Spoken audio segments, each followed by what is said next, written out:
आप देख रहे हैं मिथिला एंड मीडिया। देखिए सदर हॉस्पिटल में एक्सरे नहीं करने से ग्रामीण परेशान, आक्रोश में आप देख सकते हैं। भोला पासवान, क्या परेशानी है? परेशानी है, एक्सरे नहीं होता है, सर मुंह से खून गिरता है।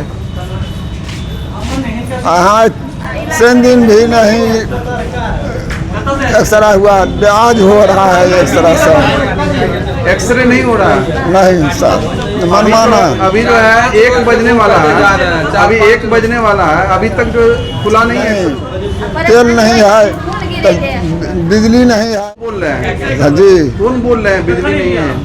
अरे वही नहीं इष्ट वो आप बोल रहे हैं? हाँ, आप लोग कब से वेट कर रहे हैं?